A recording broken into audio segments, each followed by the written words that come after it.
Good afternoon, everyone. Thank you for joining us. My name is Marissa Waterman. I'm the Marketing Director here at the Academy. Today's webinar is titled Implementing Updated Controls at National Parks. Our Executive Director, Dr. Daniel Othar, will serve as a moderator and will introduce our speaker today. During the presentation, you'll be able to submit a question by clicking on the Q&A icon on the bottom of your screen. We will do our best to address each question. Before we get started, Dr. Othar would like to say a few words. Dan, how are you today? I am fantastic. Good afternoon to you, Marissa, and welcome to everyone who's online. I'm thrilled to see so many folks joining for today's webinar. But before we get into that, I just want to take a moment to remind everybody that it's just 5 short weeks until the Academy will be gathering in Washington, D.C. for our annual Spring Celebration of Excellence in Environmental Engineering and Science. Now, everyone knows the Academy is known for leadership and excellence. And every autumn, the Academy hosts a summit where we talk about a technical topic. We host a transition ceremony where new leaders are sworn in with their oath of office. But to complement what we're doing with the technical and the leadership in the autumn, in the spring, the Academy has a celebration of excellence. For about 3 decades, we've organized the Excellence in Environmental Engineering and Science competition, also known as E3S, where we recognize exceptional projects every year. And this year, we're adding something a little bit new. Yes, we're going to do our celebration of our E3S winners, and yes, we're going to celebrate the winners for individual awards. That part's not changing. But this year, we're going to expand a bit. We're actually referring to this as our Convocation of Excellence. And what does that mean? Well, think about how a university might use the word convocation. We're looking for something that's kind of like that, a large meeting, a large gathering of celebration. And specifically, we want to recognize the work of student chapters. We want to recognize the scholarship winners from our sister organization, the Environmental Engineering and Science Foundation. We want to recognize all these rising stars who have been named as our 40 under 40 members in 2024. And we want to recognize everyone who's achieved that pinnacle of board certification. So everybody who's been board certified in 2024, we want to celebrate you in 5 weeks.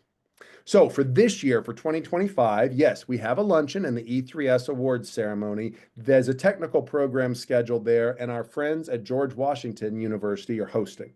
And in the evening, we'll have our first ever convocation at the Marriott in Crystal City. It's right next to the Reagan National Airport. It's right across the river from downtown DC. So you can come and be at George Washington during the day and then pop over to the Marriott in the evening. At the convocation dinner, that's where we're going to recognize individual awardees, but also all those folks who have achieved board certification, board certified engineering member, and board certified scientist. So all this to say, please sign up and join us on Thursday, April 10th at 2025. The luncheon is from 11 to 3 Eastern Time, and dinner is that evening at the Marriott. We picked these locations because you could literally come in and out the same day from Reagan National Airport if you were looking to do that, or stay overnight with us and fly out on Friday, or take advantage of being in DC that week. All right, that's enough of that background. Let's pivot and focus on today's main event, which is a webinar by Academy patron Stanley Consultants. We're excited to have with us Aaron Shelley, who is the Control System Group Manager for Stanley. Aaron's a licensed professional engineer, recognized to practice in 6 different states. Kudos, congratulations. He's been working since 1997 when he graduated with a baccalaureate degree in electrical engineering from Denver Universities. Aaron's exceptional portfolio of experience includes renewable energy products, water and wastewater products, energy systems, including at federal installations. And today, Aaron will be speaking with us about implementing updated controls at national parks. And I can't wait to hear more and learn more from Aaron. But before we begin, let's take a moment to pause and offer a word of thanks to our patrons. Patrons are utilities and firms who financially support the programs of the Academy. Today's webinar is an example of a patron, Stanley Consultants. Now, Stanley originally had signed up to do 4 webinars a year for their first 2 years of engaging with the Academy. And it went so well that they said, you know what, let's actually move on and become a patron. They recognize that the value proposition of a patron is worthwhile for them as an organization because of the programs that we have here as Academy. And we are incredibly grateful to Stanley for that decision. We're also grateful for all our patrons. So when you get a chance, please say thanks to these folks for stepping up for their financial support. you'd like to learn more about how your organization can sponsor a webinar, or you can get involved as a patron, just let Marissa or I know. We're happy to answer questions and explain the value proposition. And now let's get started. Please remember, I'll be moderating a Q&A as part of today's event, and it would be great if you would share your questions in the QA panel so I can use them to direct a discussion. And our speaker, Aaron Shelley, has said he'd actually be happy if we even interrupt him in the middle of the presentation with some questions. And so if you've got stuff you want to talk about, throw it in that Q&A panel, and we're going to have some fun today. Aaron, my friend, the stage is yours. We are so excited to hear and learn from you. Oh, thanks, Dan. I appreciate it. This is a great opportunity to share some really exciting projects and a program that we've been part of for about the last, I would say, 5 or 6 years. So I'll move on to the first slide here. And this, I just put this up there so people know how to at least spell my last name. It's a challenging one. And you said it very correctly. It's Shelley. And we'll be talking about this program that our company has kind of been part of a JV to work on national parks and upgrading their automation and controls, as well as some of their physical attributes associated with water and wastewater throughout the parks. So I'll move on here. Here's the agenda for today. I'll kind of go through the big picture of the why behind these projects with the National Park Service. And then we'll go through how this program is being approached with our IDIQ that we've received through the government, as well as our teaming with Dowell. And then here's a list of the locations that we'll be discussing today. Many of them you'll recognize, and a few of them you may not. But through this experience of kind of looking at the National Park Service and all of the properties that they manage and own and have taken on over the years, it's much larger than the 63 national parks that I was aware of, I guess, initially before starting to work on these projects.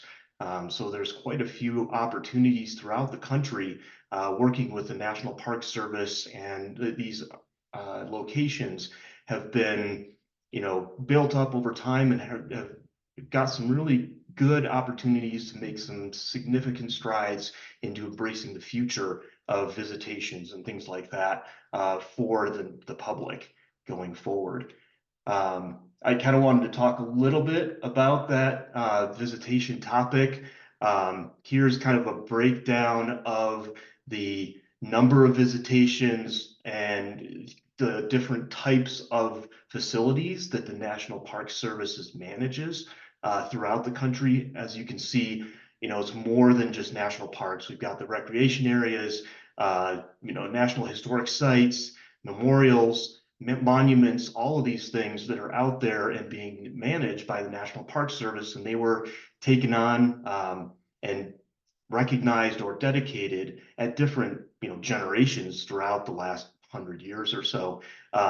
And so working through making sure that those facilities are staying up to date and that people have the opportunity to share their experience at these unique locations, special locations for the nation, is really a big passion of mine, as well as been a really neat experience being part of these projects that we have as part of this portfolio, so to speak. And so you can kind of see here the recreation visits by year throughout the national parks.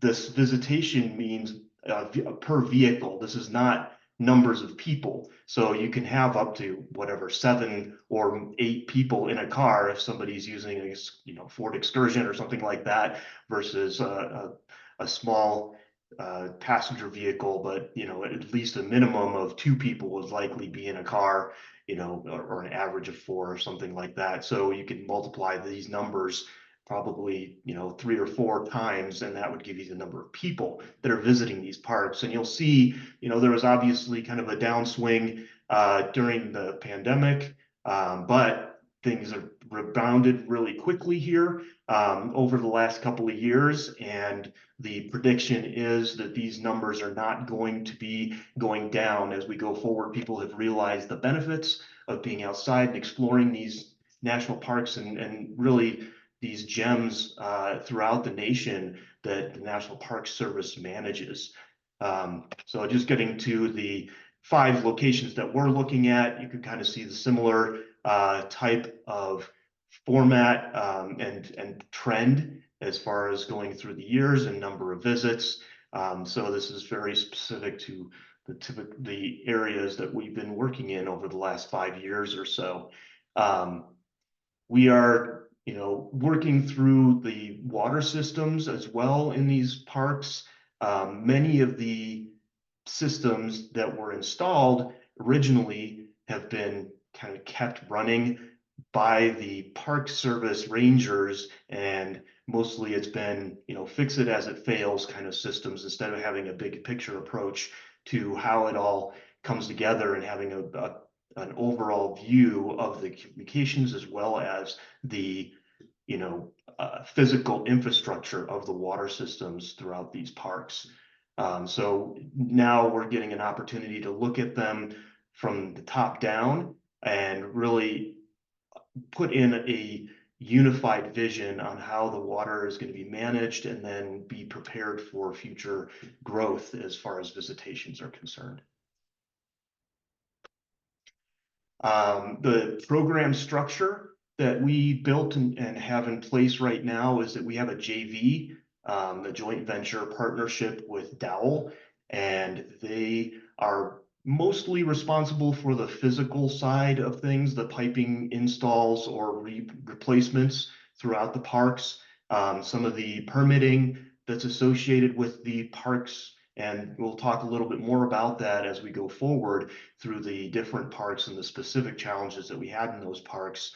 But they kind of addressed those physical installation challenges. And then our portion of it was more associated with the communications and the operational technology, or OT, which is the PLCs and SCADA systems that are managing the data and controlling the valves and other types of instrumentation that are distributed throughout these national parks.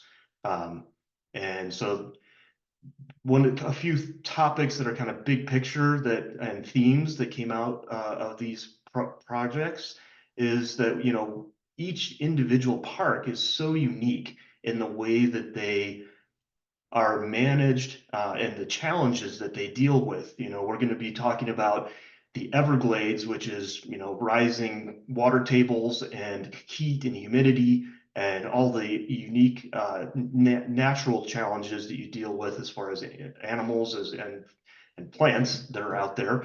And then you've got such situations like Glacier, where they're open for a few months out of the year for the most part, at least a larger part of the park. But they shut down a lot of their facilities because of the environment and how cold it is, and they have to kind of shut things down so that there's just very minimal services for most of the year, being up there in Montana, in the northern part of Montana. So it's so interesting, and I personally have a strong passion around national parks. I visited with my family over the years, and I'm an outdoorsman. I do a lot of hiking, biking, skiing, things like that. And so this is a really great opportunity for me and my team to really impact these areas that are, I think, invaluable to our experience across the nation. Let's see, I'll move forward. I kind of talked about the physical water infrastructure rehabs and upgrades, and then the communications infrastructure. So the first national park that we'll start talking about is the Everglades.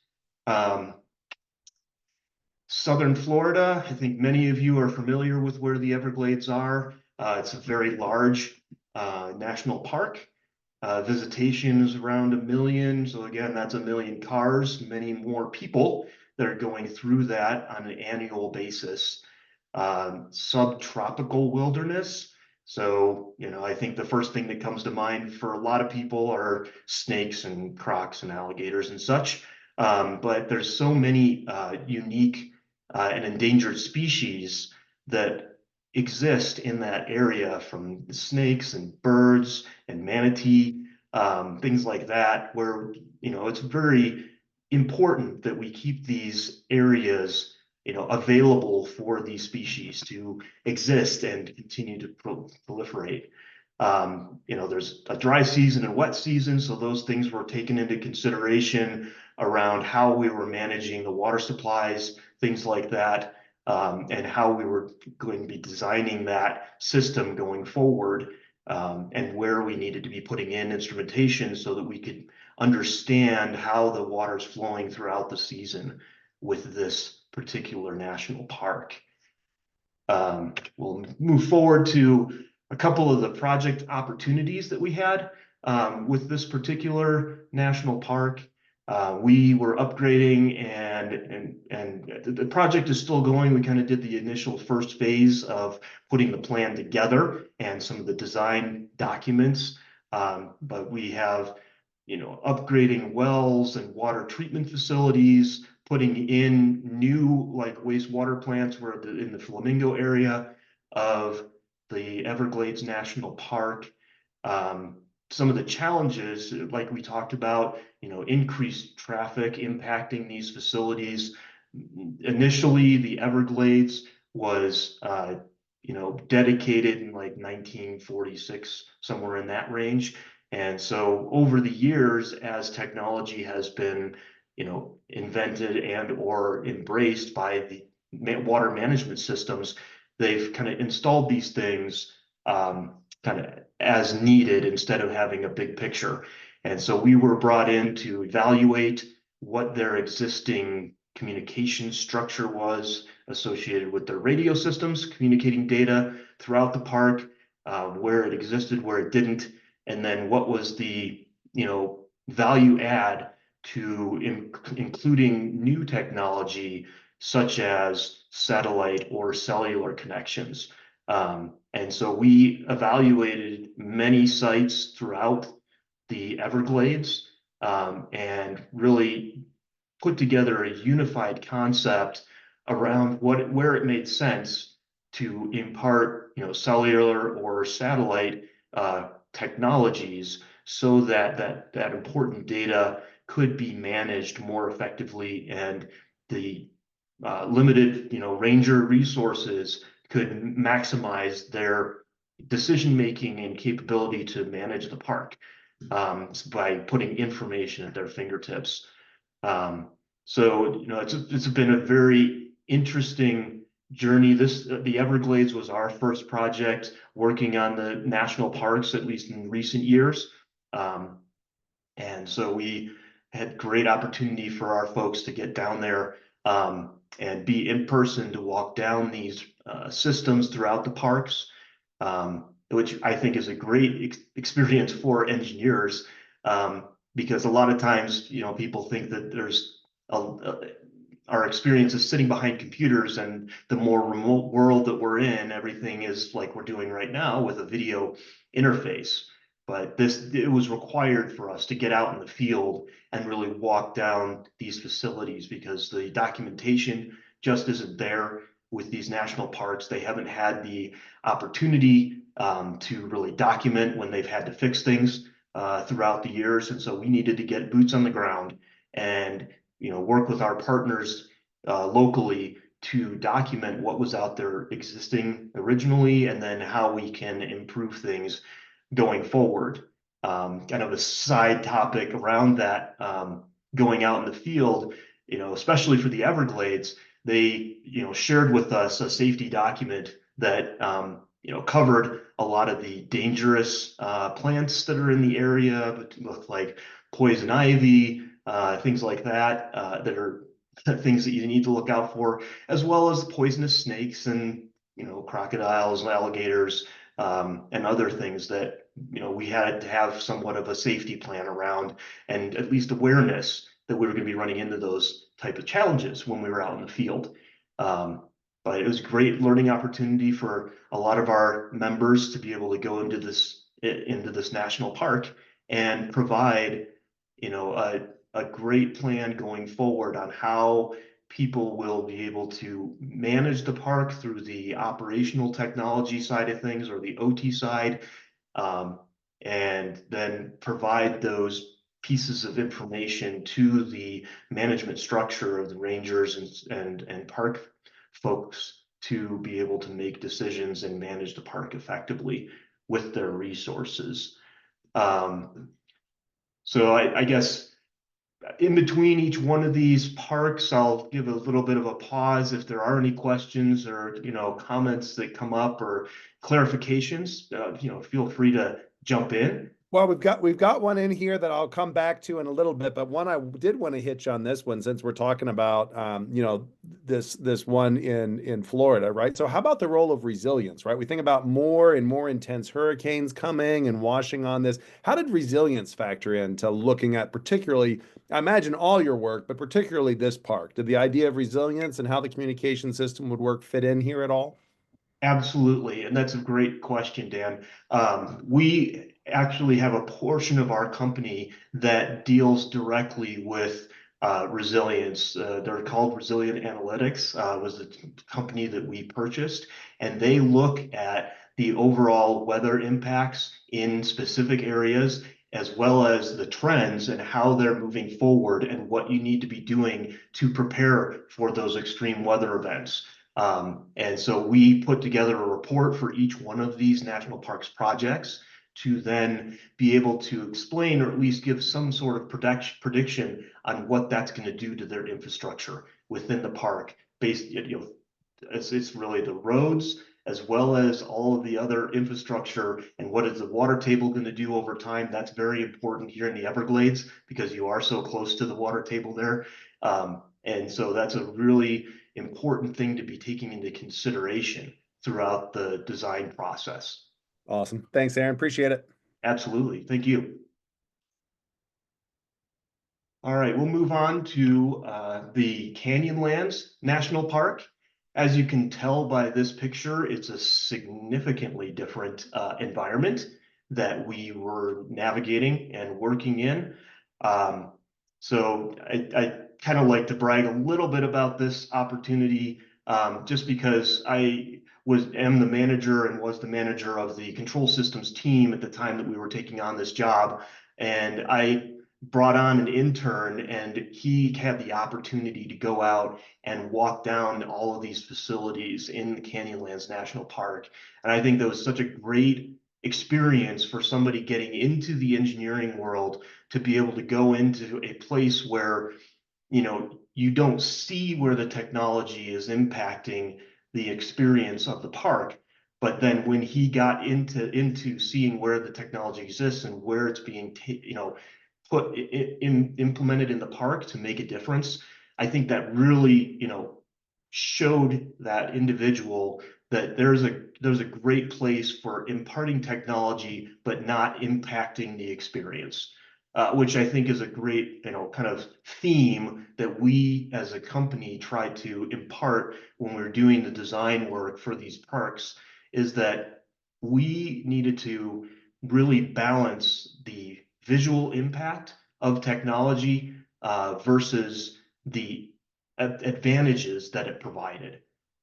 So that was a very big topic that we talked a lot about, specifically here with Canyonlands, but it really is an overarching theme throughout the parks as we're working in these national parks. So the Canyonlands National Park, a few big picture topics here. Utah's largest national park, 337,000 acres. Visitation is around 800,000. Very, very remote areas with minimal services. So, it was like for the water distribution system or drinking water, things like that, then you think about tanks that need to be refilled a couple of times a year. So they have to be big enough to, manage the amount of water for the number of visitors that are in specific areas. But we're not being able to run direct line pipes so that you've got constant water supplies. and then managing that infrastructure to even get the water to those tanks. We were addressing 3 different districts, and are addressing those districts right now: Island of Skye, Needles, and the Maze. I like to talk about safety with each one of these locations, and the Maze district in the Canyonlands is very remote. It's about a 4-hour drive from Moab. And when we were talking with the Rangers and had our folks going out to the site, they said, make sure you've got significant amount of water with you and you've got some snacks, because we're going to be out there for a while, and it's going to take us a while to get there and get back for the day. And so these are extremely remote locations with pretty minimal support for people. And also, I was talking with one of our lead engineers before I did this webinar, and he was saying even the road to get into the Maze district, they would have to deal with sand dunes essentially that would get blown across the road over time, and those roads are long and they're difficult to get to manage with equipment and things like that. So, he was saying you could easily get stuck. Luckily, they were going in a group, so they had a couple of vehicles in case one got stuck that you could get pulled out. But that's part of the adventure of working in these locations, is, that you really have to be aware and have the right equipment, and, make sure that you have a plan in case things go differently than what you might expect. Let's see. So I think that covers all the general topics. Here you can see that they do have some existing technology in place with radio technology and things that's been installed throughout the years. We took a look at all of the different communication systems throughout the Canyonlands Park, and we were responsible as Stanley for making sure that they can implement operational technology, which again is kind of the PLCs and the SCADA system, or the data transmission throughout the park over multiple miles, and Canyonlands covers quite a bit. I'll show you in the next slide just the distances that data needs to cover.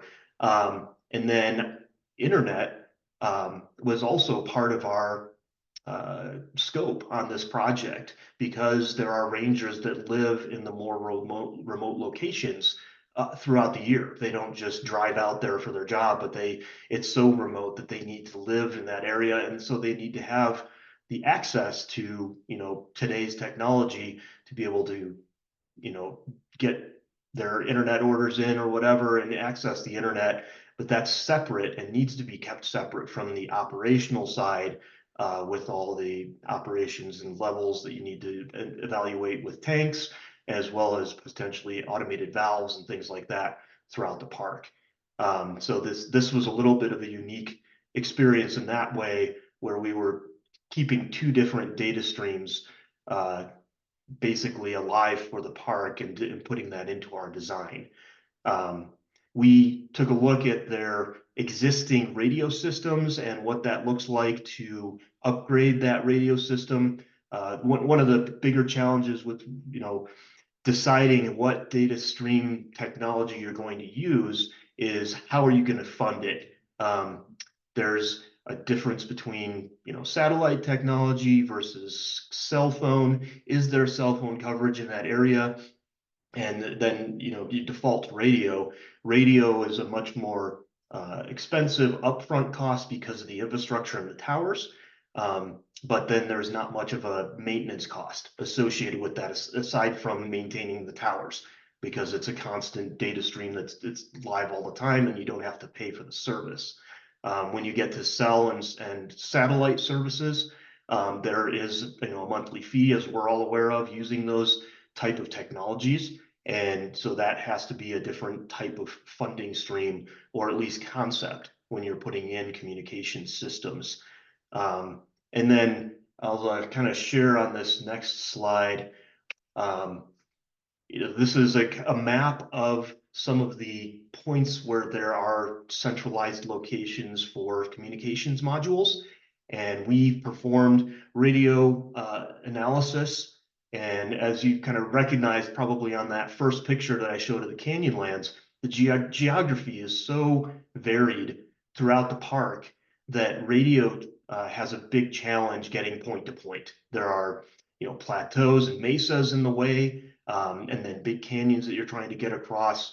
And so we were balancing, the, I guess, visual impacts of a 100-foot tower, so to speak, that you would have to put in for radio versus putting in a satellite link and then having that monthly service to pay for that satellite link. And there were multiple conversations with the rangers as well as the National Park Service when we were talking about what those potential towers were looking like and what the locations that were available. And every time that we talked about something that was close to a view that everybody liked for the visitors that were coming to those national parks, it was a no-go. We had to figure out a different place or choose a different technology to implement that data stream in that area. So this map is giving you a little bit of an idea of the distances that we're dealing with. Bald Mesa, which is up there in the right-hand corner, to the Maze District is about 50 miles across canyons and mesas and plateaus and all that good stuff. And then Grandview to Needles is another 12-mile shot. And that was necessary to put in place because we couldn't do a point-to-point from Needles to Bald Mesa. That Needles area, just the way the geography was laid out, it was not possible to really do a point-to-point shot for radio when we were analyzing it. So those are just some of the unique challenges associated with communications that we were dealing with in the Canyonlands National Park. And again, it was a great experience and one of those topics that we didn't know everything when we were stepping into it, but it's just a great learning opportunity for us to understand the challenges that this particular national park has. Well, and along those lines, one of the questions that came in is people were wondering if you could speak a little bit to the kind of the cybersecurity, right? Because, you mentioned it, right? You've got this kind of like, the data systems that you're dealing with, right? Which kind of a two-way, control a valve, measure a tank. Then you also had, kind of the Rangers could have internet access. So I'm thinking we were probably more worried about kind of the one where we're controlling the tank valve, right? Because I mean, like imagine if somebody drained the tank before all the visitors went out somewhere and they didn't have their water, right? So how does cybersecurity fit a role in this when Stanley's dealing with this kind of project? That's a great question, Dan. Again, we did spend quite a bit of time working with the national parks. They do have cybersecurity requirements, very similar to even military installations. And we work with military installations quite a bit. And so they kind of fall under the national cybersecurity guidelines. But it is something that we had to talk through as to how we were going to implement that cybersecurity, not only for the IT side of it, like you were discussing with the Rangers and things like that, but the OT side, that is becoming a much bigger topic. Much of our water system management has been attacked, quite honestly, throughout the last 5 to 10 years with cybersecurity. And one of my colleagues has done a webinar with AES and talked in depth about the cybersecurity impacts around water, wastewater specifically. And if you're interested to learn more, there's a whole webinar out there, but we did have to deal with that significantly, talking about how to implement that with satellite versus cellular, as well as radio. Radio is encrypted, just to kind of give a little bit of a brief overview. So that one is less expensive to implement cybersecurity, but it's still radio. It's widely broadcast, and somebody can, somehow at some point, if they can figure out that encryption code or whatever, then they can access it. Cellular and satellite, there are ways that you can implement cybersecurity. Again, it's another service, software as a service type of system that you put in place to help you manage that, because the cybersecurity journey is not one that's a one and done type of situation. It's a constant upgrade because the world is changing all the time. The attackers are changing their philosophy as well as efforts all the time. And so it needs to be a constant update. So that's the, I guess, probably the way of the future for cybersecurity is it will be a software as a service type of fee, but that's the best way to manage cybersecurity in these type of implementations. Awesome. Thanks, Aaron. Appreciate it. Absolutely. So we'll move on to Bryce Canyon. Bryce Canyon, this one is a little bit of a smaller national park, and it's another one in Utah. It's got quite a few visitors, as you can see here. High plateau type of dry environment, similar to the Canyonlands. And so this particular opportunity was more physical in nature, where we were replacing physical infrastructure, and our teaming partner Dowell was doing a lot of that design on the physical side of things. We kind of came in and upgraded their control systems that were local to the wells and things like that. They did not have the need as much for having that overall data transfer like the Canyonlands was looking for throughout their whole park. It's a little bit smaller of a park, and just their demands and the way that people use this park is just a little bit different. So they didn't have the same requirements on the control side of things. And I think that that's a really important thing to share here, is that you need to, listen to the demands of each individual location, right? We've kind of talked about the geographic demands or the environmental demands, like the difference between Canyonlands or the Everglades. But there's also a usage demand type of philosophy that you need to keep in mind for controls, and when you're putting in communications. So we realized that we needed to right size our effort for this particular park, and that they were looking for something that was, more basic, and that's all that they needed. They didn't need to have the internet distributed throughout the park for the rangers. It's a little bit smaller park and they have like one 18-mile road that goes through the park. So it was just a little bit different type of implementation of technology. And I think that that's really, like I said, important to think about when you're working on any type of automation project, is that you don't need to be gold plating every, system that you put in so that it has every capability. You really need to listen to the client and make sure you understand the use case for the control systems that you're putting in. Make sure that they understand that, the things that they're stepping into, like cybersecurity, like we were mentioning earlier.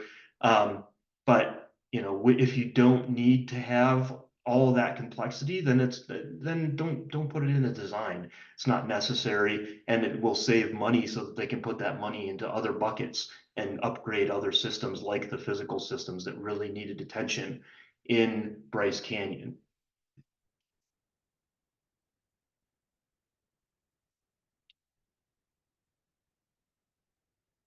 So I'm going to move on to Glacier National Park. I think this one's probably, everybody's pretty familiar with the name, at least. It's up in northern Montana, and it's about a little over 1 million acres, significant visitation, even given the fact that, it's much of the park is not opened for much of the year because of the access roads that are closed due to snow and ice and that kind of stuff. So as you can see here, majority of the park is closed during winter. It's open for about 4 months throughout the year, depending on when they can get that road to the sun open. It's a very remote location, and by remote, I don't only mean just for visitors that get there, but as far as technology support. So when I talk about that, when you have integrators or people who can provide support for programming for PLCs and for radio systems, cellular systems, things like that, that it's one of the things you want to think about when you're implementing technology. Is there an infrastructure or support system to maintain those things going forward, and what does that look like? So we've had quite a few opportunities to work in this area and are aware that there is support challenges existing for making sure you can upgrade your PLCs or SCADA systems, as well as that cybersecurity that's very important. So implementing a system that can be remotely accessed securely, and will give you better opportunity to accept help when you need it for upgrading your systems. We have multiple clients in this area, and we've had a lot of conversations around that topic that, implementing technology is great, but at the same time, either you train people internally to manage that system, or you have to identify upfront how you're going to be remotely accessed, or find somebody that's going to be able to support you locally, and understand that they may be, restricted depending on how close they are to support you. So you may not be able to have that 24/7 bat phone call saying, I have an emergency, can come and fix this for me. Working in these remote locations. So I'll talk a little bit about the specific project opportunities here. We were modernizing the controls building, interfacing data between water wells and septic systems, as well as an existing freshwater tank. They use an automatic dialer system. What that dialer system does is it'll take an alarm, and then it will send that alarm to the right person within the National Park Service to respond to that alarm, or whatever that piece of information or data is that you want to get to the right person so they can deal with it, manage it, whatever is needed to be done. And those dialers use different technology, and again, based on locations, where they are within the park. Do they have cell service? Do they need satellite access? Or is radio good enough based on the distance? Or there are some fiber runs that we've been able to take advantage of or put in to then allow for something other than a radio or cellular type of solution. So I guess I hadn't talked about that quite yet until I got to Glacier. But fiber is an option when you do have, access to, say, for example, a new pipeline that you're putting in, where you're trenching in an existing spot where there's a pipeline that failed and you're putting in new pipe. We propose to put in a fiber line alongside that pipe so that you wouldn't have to be trenching in a new area, but you could put in communications between locations in a specific area when you're not running, 10 to 20 miles. So that is another option that we've implemented in our designs to transfer data within sites. And it can be cost effective based on what else you're doing in the facility. One topic that I really wanted to talk about throughout this webinar too is that, we talked about the fact that antennas impact people's views, and they don't want to have them in their Instagram pictures and things like that they're taking at the national parks. But when we're replacing infrastructure, we really have to use existing right-of-ways and existing soils that have already been disturbed, so to speak. If there's new areas that need to be disturbed, that raises a lot of red flags with the National Park Service. They really don't like to impact the natural surroundings any more than is necessary.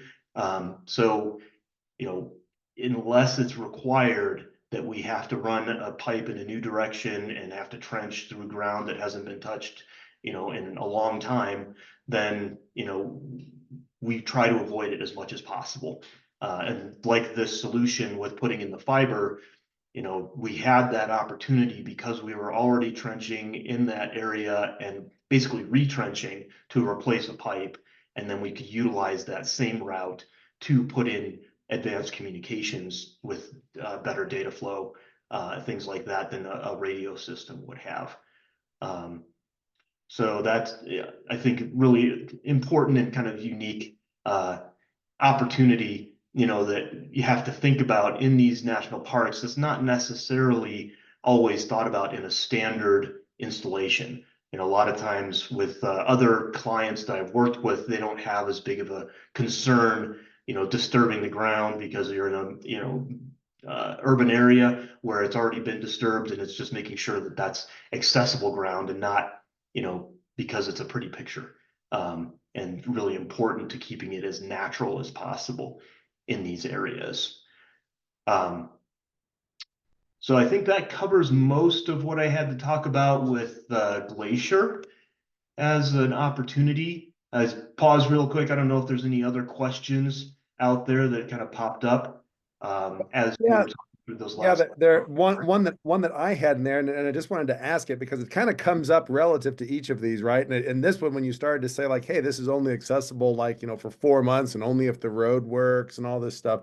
So how much does this system also take into effect kind of like that, like emergency security, right? I'm like, do these things have something where like the lost wanderer in the park can go and kind of like, break the red button and push it to get somebody to come help them? Like, how much is that part of the security part of kind of the lost wanderer in the park baked into this infrastructure that you're putting in? Is that kind of a totally separate system, or do these things play off of each other in an emergency?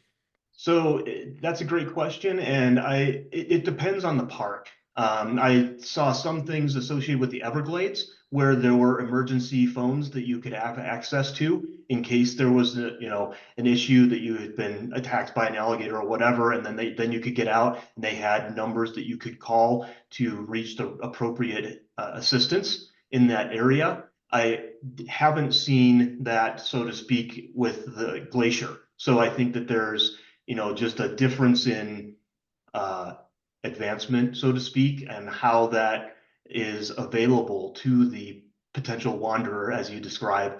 That I've definitely have been that wanderer at times where I wonder to myself, well, what does that? What if something happens? And they do have information at the visitor centers to kind of tell you what the I guess services are that are available and where, but it varies widely from park to park. I spent 3 days in the Canyonlands mountain biking, and there were very little opportunity to communicate with the outside world. When you're down in the canyon, there's just no way for a signal to get out.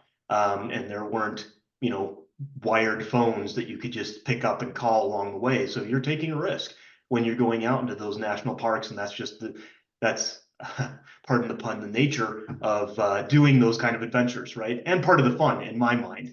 But yes, we are thinking about that in the background, and that is something that is talked about. It's not it's not one of the priorities, so to speak, is that allowing that communication system to be part of the emergency as well. It's more about the management of the park and really making sure that that gets done effectively at this point.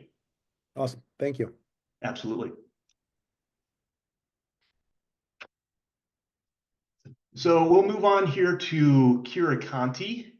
Kirakanti is a little bit unique compared to the previous environments that we've talked about, in the fact that it's a national recreation area. And I'm not sure, if people really understand the difference there. I did conceptually, but I didn't really know the details, so to speak. But really, in national recreation areas that are also managed by the National Park Service, you can do things like boating and fishing, and you can even, bring your pet in to national recreation areas. I'm a dog person, and that is a, unique feature of national recreation areas, is that you can bring your pet. Most national parks, that's not necessarily something that's welcomed. And, just kind of it causes issues because they don't want the natural, animals and things to be impacted. So the other unique part about this national recreation area is that it is part of the Colorado River Storage Project, which some have probably been aware of or loosely aware of with all the discussions around water usage in the West. There's a network of river storage facilities that are along the Colorado River so that that water can be distributed all the way from Colorado out into, California, essentially, and along that whole route through Arizona, Nevada, down into New Mexico, things like that. And so this one has a very strong functional value to the nation, especially in the West, and not just, as a preservation of nature. There were dams built over time to build these reservoirs. And then now they're making those reservoirs available for people to be able to recreate on throughout the year. It's free to get into, but there are fees associated with going in with a boat and docking fees, things like that, fishing licenses, all that good stuff. But that's, another thing of understanding what the use case is for this, national recreation area. What are the, unique challenges? Is it as sensitive associated with the visual impacts as some of the other parks? Probably not. I mean, yes, there is going to be some, concern if you put that antenna in the, best view in the park, but they're not as sensitive about it as we had conversations with Canyonlands or Glacier, because much of the park is there for the vistas. And people don't like to see technology when they're going into these national parks and national recreation areas. They want to have it so that they can show people, hey, I've been here, there's, this is, and they can have that security side, like Dan brought up earlier, if there were something to happen, but they don't want to see it. I don't want to see it, quite honestly. I know that it has a purpose in these parks and national recreation areas, but I don't think that it's impossible to implement without, impacting the overall views and experiences of the national parks. So again, you can kind of see this is more steep canyons, sagebrush, pine forest, a little bit more varied type of environment that we were working in here with Quiricante. And we were dealing with 11 different sites spread out through the Blue Mesa Reservoir area. There's one main SCADA site, and that's this SCADA. For those who are unfamiliar with that acronym, I've kind of used it a few times in this conversation here. But you have the data collection side of things, which is the programmable logic controllers, or the PLCs, at the, say, well head or distribution point for drinking water, things like that. And that's collecting the data directly from the instrumentations, the PLC is. The SCADA system sits on top of all of the PLCs and transmits data across the whole site. And so that's kind of the differentiation with a PLC SCADA type of data management system that we are installing here and have done at some of the other national parks that we discussed previously in this webinar. So we had the main SCADA site that we were updating, a couple of well sites, and we were evaluating these and seeing that they didn't need to be upgraded, or how can we incorporate them into the overall data management system and operational technology side of things, with being able to open up valves or turn on pumps, view pumps, things like that. A couple of lift stations, and then we've got some water treatment with the chlorination at a well, and then another well and chlorination site there at Iola, and incorporation of a little bit of solar as far as power is concerned.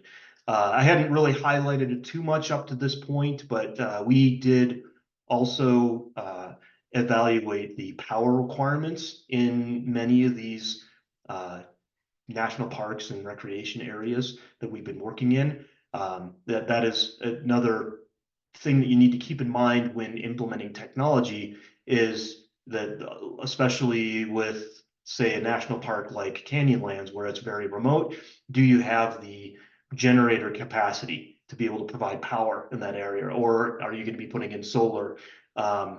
There's power requirements and limitations depending on where you are in the parks and what their accessibility is to, the grid, as to how you're going to supply and provide this technology throughout the parks. So we definitely have been evaluating that and what's the capacity that's existing, if there is any, and then if we would need to add more infrastructure to provide power for those technologies that we're implementing. Again, project opportunities here, we're replacing the aging SCADA system on the water as well as the wastewater side for those 11 remote sites. Spread out treatment and pumping stations. So how do we get that communications and that SCADA system, the data transferred between those different systems across that Blue Mesa area? And then enhancing those, controls for the operators and the rangers that are managing these resources for the national park. Where is the best money spent? What systems can be upgraded, and how is that going to be upgraded? One of the things that's really helpful when you're doing something like, chlorination treatment, is if you can control that chemical dosing so that it's not just dosing to the maximum that you're going to need to, you can manage your costs from a chemical perspective. So when you have the access and the control to test what the water needs from a chemical perspective, and then only dose up to the point that it needs instead of dosing to the potential max, then you can save some money on the chemical side. It also saves on the number of deliveries that you need to get and getting them to these remote places.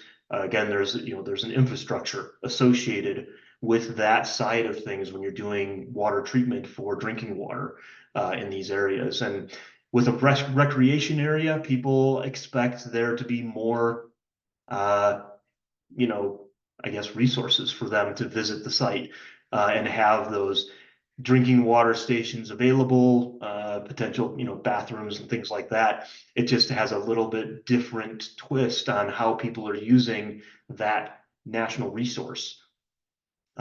So we were taking that into consideration when we were looking at all of these different 11 sites, and then how we were implementing the controls and what capabilities we were allowing in those different remote sites.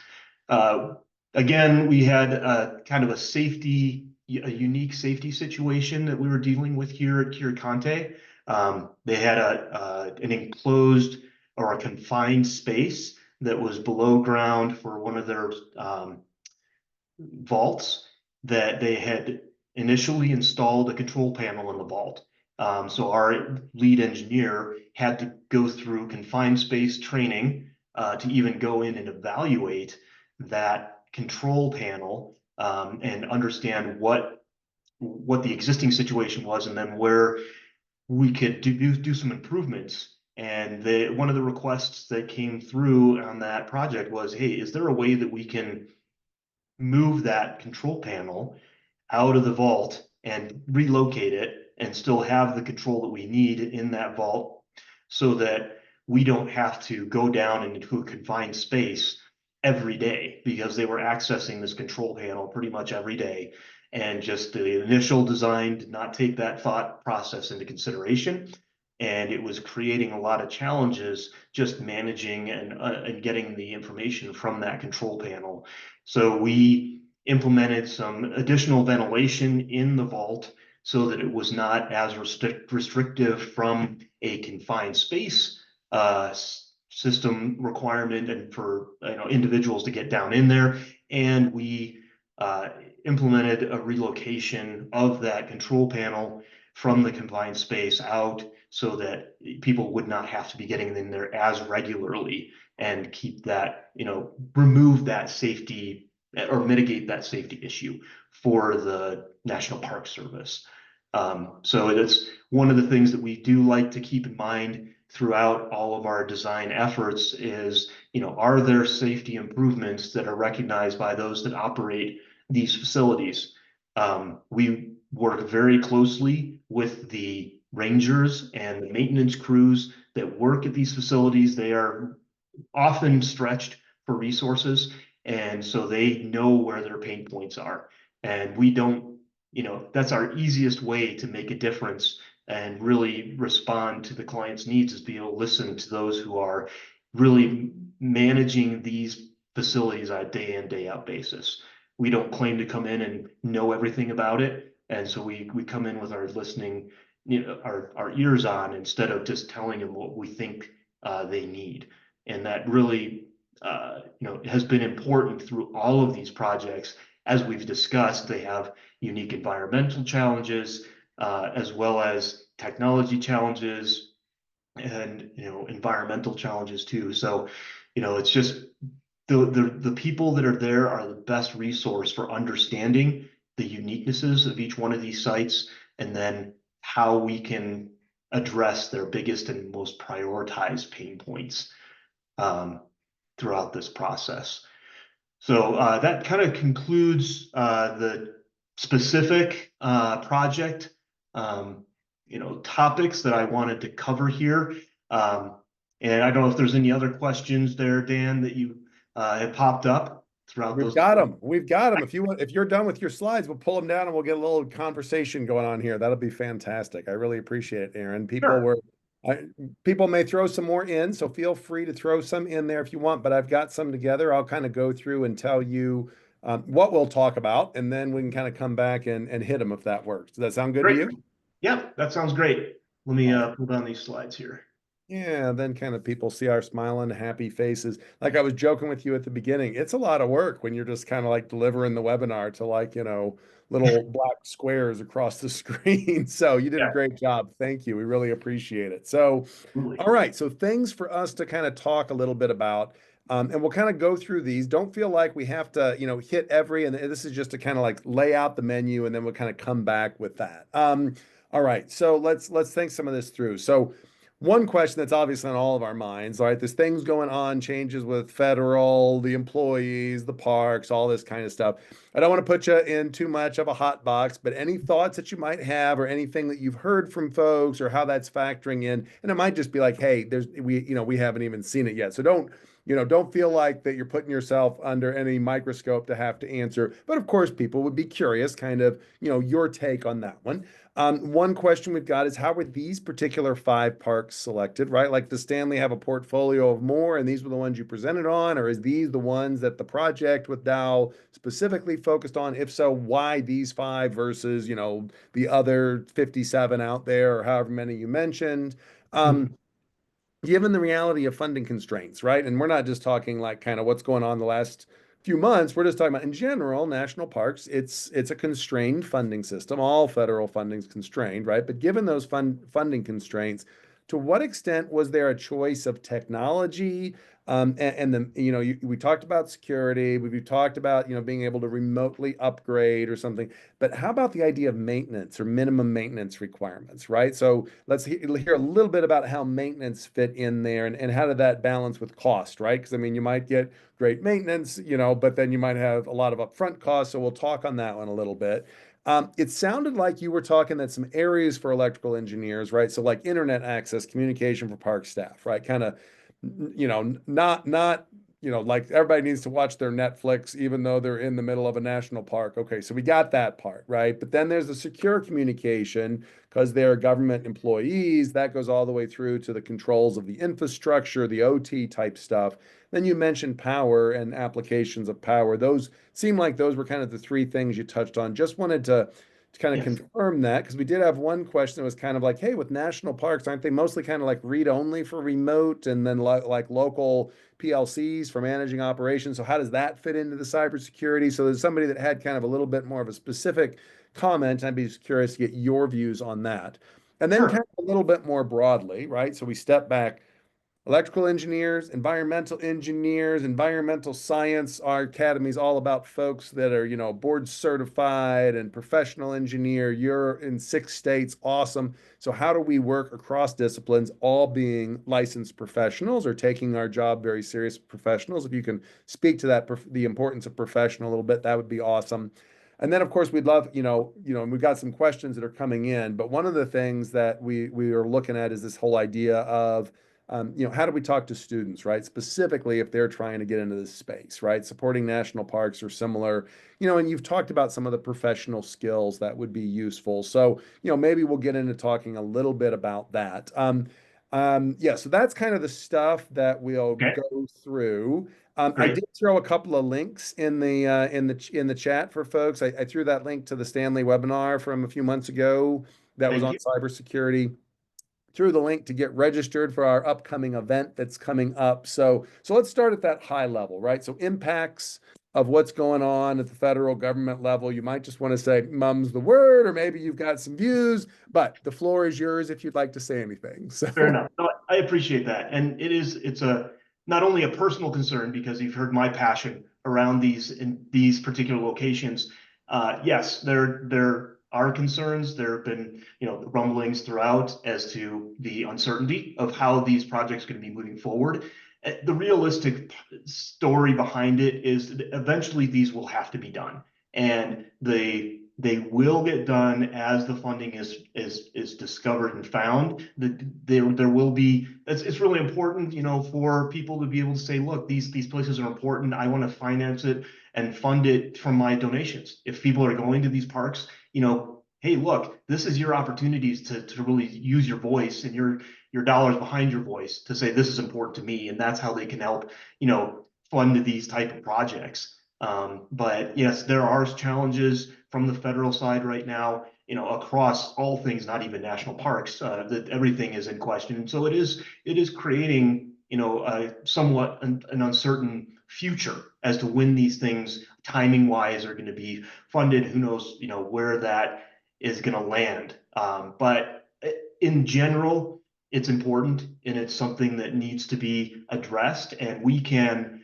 as engineers, as professionals, be able to provide at least a design and a plan. So when the dollars are found, then they can implement the plan, right? And so, yes, engineering is very important and it can be seen as expensive, but it's a really small portion of the overall cost of putting in these systems. And so if you can just get the plan done, so then it can be, actionable when the funds are available, I think that's really important and something that we can be doing from a professional perspective.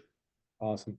No, that helps a lot, right? So how were these 5 parks selected? So help us understand that, right? Like, did they come to you and say these 5 and here's the work, or did they say let's start? Is this part of a bigger portfolio, bigger project? Can you help us understand that? So these parks were selected by the NPS, and we were selected by the NPS for these parks. Many of them, as you noticed, were in the West. Then with our particular teaming arrangement with Dowell, our resources, a lot of them are in the West, and we have some in Florida, right? As far as our footprint is concerned, from a professional perspective and a company perspective. So there was a little bit of an overlap between the priorities on the NPS side and where they had the grants and the funds available to do these type of projects. Specifically with Canyonlands, there were conversations around this is like a once in every 30-year opportunity to do some of these type of improvements at a park, and you're almost doing this a once in a lifetime opportunity, kind of thing. So that's how it somewhat gets prioritized, is when the funds become available based on how long the park's been around and when the funds kind of rotate through the national park system. And then we are taking those opportunities as they're distributed to us through the JV IDIQ that we get with the government. Perfect. Makes sense. Okay. So then we have this question about given funding constraints to to what extent to choosing the technology or the design minimum, maintenance requirements.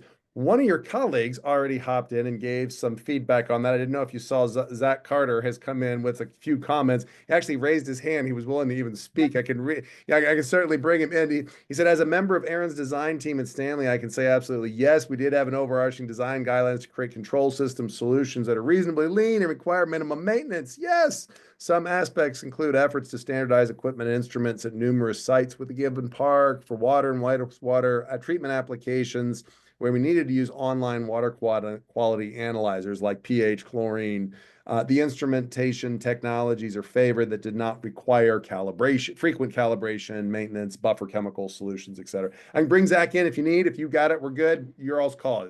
I mean, yeah, well, Zach's response there covers a lot of the specifics around, how we address that. I would say that from a budgetary perspective, that kind of goes along the same lines as when I was talking about listening to your client, right? The requirements around the use case of the park, and then what is their budget, and then where is it going to address their priorities the most, right? And so the sky's the limit on what kind of technology you can install, but then what is the right size of that system and the technology that's going to have the most impact to the day-to-day operations as well as the experience of the park. So I think that's really how we address, those budgetary constraints, because they aren't unlimited. That is something that we have to keep in our minds all the time, because I love technology. I'm an early adopter. That's why I'm an automation controls guy. I love this stuff, and I like playing with it, but it does have a cost, and it's not always the top of the line technology that is the right answer. So finding that right answer with your client, as well as the use case for that facility, I think there's a balance point there that you need to keep in mind all the time. Yeah, I would imagine it would kind of be a little bit of the NASA mindset, right? Like set it, forget it, be redundant, don't because I mean, yeah, correct me if I'm thinking about this wrong, but you've got these park rangers that are out there with like, they got to protect you from, the camper that attracts the bears because you had your food in your tent. You got lost skiing or hiking somewhere you shouldn't. You got to worry about, protecting the last spotted whatever, right? I mean, like they got, and then now you're going to add to it. Oh, and by the way, here's the wastewater system, and then here's the SCADA. So you got to push this button and measure this thing. I can just imagine the look on their faces when you come in with tell them, and here's one more part to your job. So right, absolutely, absolutely. And it reminded me actually of a good story I think it's Kirikante, where there's a specific groundhog that is, or actually prairie dog, sorry, it's a Utah prairie dog that is challenged from an existence perspective. And so we were utilizing unique direct bury techniques, tunneling techniques for some of the piping, instead of using trenching, so that we would not impact their living areas. And so that's another thing, from the environmental perspective, that we had to address. Like you were talking about, there's all kinds of situations like that, but that's a specific one where even the means and methods around installation is taken into account, and something that we have to consider, and has not necessarily direct monetary, but has invaluable impact depending on the methods that you choose to do the installation.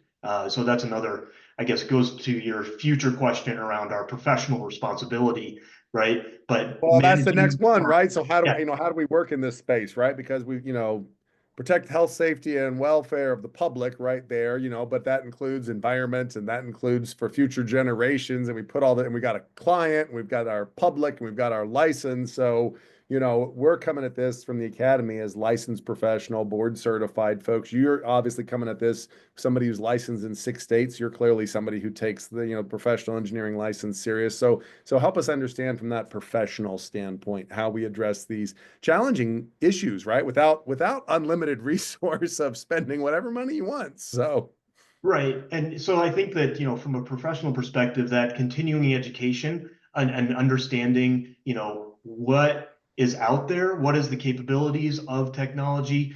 So staying up to date on what's going on year to year. I mean, specifically for control systems. That's why I'm in it, because I love new technology, but it's changing all the time. You look at, mechanical and electrical, there have been strong advancements earlier in, the last couple of decades, but it's not quite as active, say, as the automation control side of things. So there's a really strong responsibility around being aware of what's out there and how it is implemented and what's the most cost-effective way to implement it, that I think is really important for specifically the comms and data management type stuff that we were talking about today with all of these parks. There's a lot of questions still around what's the right way to implement satellite technology, and even cellular, that's still relatively new. And then how do you do it the most cost effective way throughout your program? And is it a blend of different technologies so that you can implement as much as possible, or do you focus on one so that you don't have to learn 3 different types of systems? And that's then how understanding your client as a professional, being able to interpret what your client's capabilities are to maintain and manage these systems. You were talking about just the rangers and all the different responsibilities that they have. Well, even like in the Canyonlands, they would absorb people from mines in the area that were working to maintain these systems. They had those capabilities to maintain, industrial systems and things like that. When mines closed, that's where they would get their resources and people to manage those systems. And so understanding their comfort level with implementing technology, many times they're like, no, I'd rather just have a manual, way to turn that valve, because I know it's going to work every time I walk up to it. I know I'm going to have to drive 5 hours to get there, but I want a manual valve. I don't need the technology. I don't want it. I prefer just to be able to drive out there and turn it. Okay. That's their choice, and it is a more cost-effective approach. We can just replace it with another manual valve, and it'll work for another 20 years or however long that is. And you don't have to have it on your iPhone to where you can press a button and you close that valve, right? No, I love it. I love it. I love it. I was at a hotel this past week, and there was like 12 switches next to the bed because every light had to have its own. And I was just thinking like, oh, now we would just do a little panel. You'd push stuff, right? But I couldn't figure out which one turned on and off. You know how those things, and I can just imagine in controls, it must be like going so fast, right? Like from year to year and what you can do. It's like, okay, like you said, here I can control it on my iPhone from a 5-hour drive away. I'd rather just drive and see it and turn the valve myself. So. Right. Then it's closed. You don't have to reply, get a response from the valve or whatever. You just can see it and it's closed. So Yeah, there no, is a very valid approach to having things being simple is not always wrong. So fantastic, fantastic. So one of the things is that, we get a lot of students, we get a lot of young professionals, we get people looking at second careers or people looking at, how do we get into other areas? You're coming at this fairly unique, right? So, I mean, here we are, a lot of environmental engineers and scientists. You're coming in as a, professional engineer as well, but coming in from the electrical, particularly in the control side, right?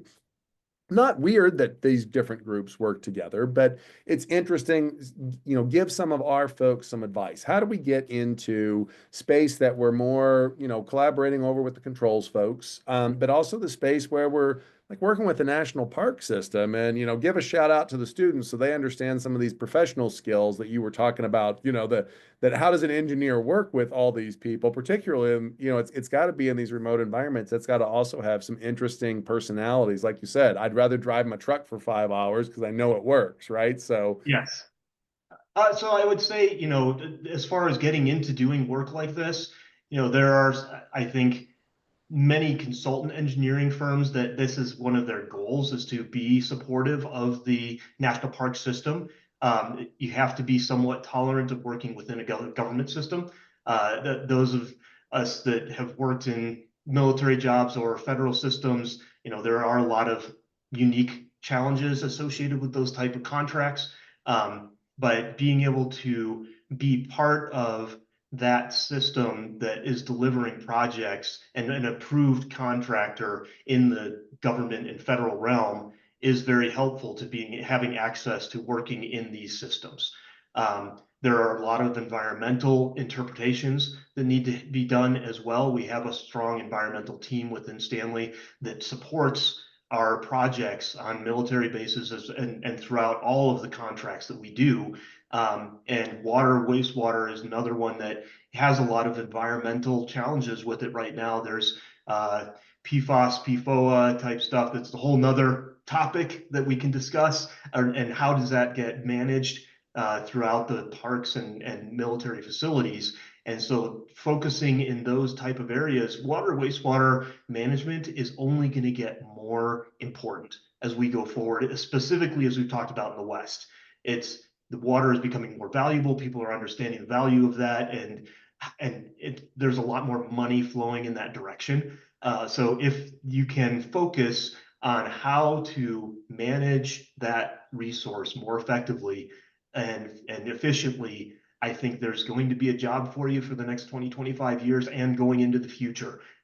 That's really going to be a very important part of engineering in general, environmental engineering, and then the science behind how you manage, treat water. It's the big picture topic about water. It's all one cycle, right? It's not from the waste side to the drinking water side. It all becomes drinking water of some type. It goes through a cycle.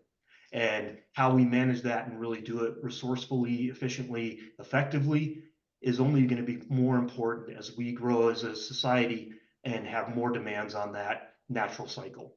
You're preaching to the choir. We all bought, well, you got this whole group, like everybody's already cheering. So we know that we get that. One did come in here at the end. I'll just touch on it real quick with you, right? So in addition to, the controls and the SCADA and PLCs and all this kind of stuff, then there's also like licensed operators for these kind of, so did you run into folks that had to then operate these as licensed people? Did you have those as some of your client stakeholders that you had to engage with, or was that kind of pretty, was it more just, hey, as long as I met what the Park Service needed? Did you actually have like kind of operators as clients? There are a few operators, people that had operational experience in their past. I don't think that it's required to have the certifications as operators to be part of the National Park Service maintenance team. They typically don't have as sophisticated systems as, say, a municipal water treatment facility or wastewater facility. But I do interface with those individuals all the time. And what I will say is that if you can make operators happy with your design, you're going to make your client happy. I guarantee it 100% of the time. I've lived by that rule my whole career through energy as well as water, wastewater. I was going to say, Aaron, you're preaching to the choir. People are already there. They're typing like, "Well said, great." It's like the business, man. I love it. I love the beautiful background picture there. It was fun to take us through these, 5 national parks and hear the details of it from a kindred spirit, professional engineer on the electrical engineering side. Aaron, this is fantastic. Any final remarks you'd like to leave the audience with? I would just say that, I've been so fortunate to find passion projects like this in my career. I think that if you can do it, it really makes the time go by. And, it's something that I think I am so proud to be able to share with my kids that I'm working on it, and be able to share that with my family. And it's just a great storyline. So if you can find a way, to manage these resources for national parks, for national treasures that the National Park Service does manage, it's very rewarding, not only from a career perspective, but a personal perspective as well. Fantastic. Thank you so much, Aaron Shelley. We appreciate having you here from Stanley with us. We'll turn it back to Marissa to close us out. Okay, Thank you very much. Thank you, Dan. Thank you, everyone, for all your questions, and thank you to Aaron for sharing your knowledge with us today. We have several webinars planned in the near future, so you can go to aaees.org/events and reserve your spot. Just a reminder, if you're not yet a member and you're considering joining the Academy, you can email me to discuss our membership options. And for all board certified individuals, PDH certificates for this event will be sent out by the end of the week. That's all for now. We enjoyed being with you all today. Thank you so much and have a great day.